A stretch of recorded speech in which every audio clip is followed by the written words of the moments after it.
2026 வாக்காளர் பட்டியல் சிறப்பு தீவிர திருத்தம். கணக்கீட்டு படிவம் எப்படி நிரப்பணும்னு தெரிஞ்சுக்கணுமாங்க?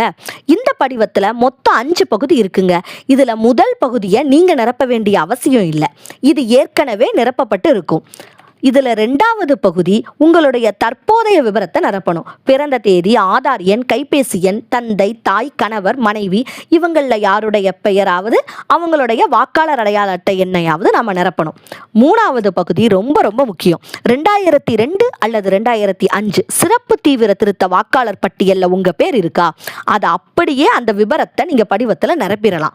ஒருவேளை உங்களுடைய பேர் முந்தைய சிறப்பு தீவிர திருத்த பட்டியலில் இல்லைன்னா உங்கள் உறவினர், தந்தை, தாய், தாத்தா, பாட்டி இவங்களுடைய பேர் அதில் இருந்துச்சுன்னா அந்த விபரத்தை நீங்கள் அப்படியே நிரப்பிடலாங்க. இந்த கணக்கீட்டு படிவத்தை நீங்கள் நிரப்பிட்டு கடைசியாக நீங்களோ அல்லது உங்கள் குடும்பத்தில் 18 வயசு நிரம்பிய உறுப்பினரோ கையொப்பம் அல்லது இடது பெருவிரல் கைரேகையிட்டு வாக்குச்சாவடி நிலை அலுவலர்கிட்ட நீங்கள் ஒப்படைக்கணும். அவ்வளவுதாங்க. கணக்கீட்டு படிவத்தில் 3 மற்றும் 4வது பகுதியை நீங்கள் நிரப்பணும்னா உங்களுடைய தொகுதி எண், பாகம் எண், வரிசை எண் இதெல்லாம் நீங்கள் தெரிஞ்சுக்கணும். உங்களுடைய பாகம் எண் உங்களுக்கு தெரியலையா? கவலைப்படாதீங்க. திருநெல்வேலி.nic.in அப்படிங்கிற வெப்சைட்டை நீங்கள் கூகுளில் சர்ச் பண்ணுங்கள். சர்ச் பண்ணால் திருநெல்வேலியோடைய அஃபிஷியல் வெப்சைட் ஓப்பன் ஆகும். இதில் டிபார்ட்மெண்ட்ஸ்னு இருக்கும். அதில் எலெக்ஷன்னு நீங்கள் கிளிக் பண்ணிங்கன்னா ஒரு பேஜ் ஓப்பன் ஆகும். அதில் ஸ்பெஷல் இன்டென்சிவ் ரிவிஷன் 2002/2005 ஓட்டர் சர்ச்னு இருக்குங்க.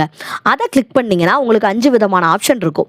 அதில் முதல்ல சர்ச் பை நேம் அப்படின்னு நீங்கள் கொடுத்தீங்கன்னா டிஸ்ட்ரிக்ட் பேர், அசம்பிளி கான்ஸ்டியூன்சி பேர், உங்களுடைய பேர், உங்கள் அப்பாவோ கார்டியனோ அவங்களுடைய பேர் போட்டு ஜெண்டரை போட்டு வெரிஃபிகேஷன் கோட் கொடுத்து சப்மிட் கொடுங்க. உங்களுடைய விவரம் உங்களுக்கு தெரிஞ்சிடும்.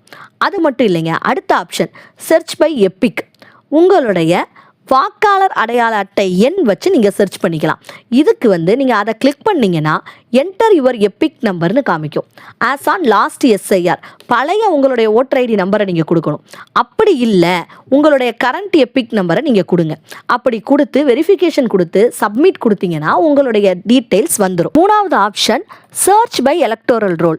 இதை நீங்கள் கிளிக் பண்ணிங்கன்னா ஒரு பேஜ் ஓப்பன் ஆகும். அதில் நீங்கள் கடைசியில் ஸ்க்ரோல் பண்ணிங்கன்னா special intensive revision 2005, special intensive revision 2002 இந்த 2 ஆப்ஷன் இருக்குங்க. இதில் 2005 நீங்கள் கிளிக் பண்ணிங்கன்னா அதில் திருநெல்வேலி பாளையங்கோட்டை அசம்பிளி கான்ஸ்டியூஷன் நீங்கள் அதில் பார்த்துக்கலாம். அதில் நீங்கள் மாவட்டம், சட்டமன்ற தொகுதி, உங்களுடைய பாகம் எண், உங்களுடைய போலிங் ஸ்டேஷன், நீங்கள் எந்த இடத்துல ஓட்டு போடுவீங்களோ அந்த ஸ்கூலை கொடுத்துட்டு வெரிஃபிகேஷன் கோட் கொடுத்தா உங்களுடைய டீட்டெயில்ஸ் வந்துடும். திருநெல்வேலி பாளையங்கோட்டையை தவிர்த்துட்டு மற்ற தொகுதி 2002 பிடிஎஃபாக உங்களுக்கு ஓப்பன் ஆகும். இதில் நீங்கள் உங்களுடைய விவரத்தை தெரிஞ்சுக்கலாம்.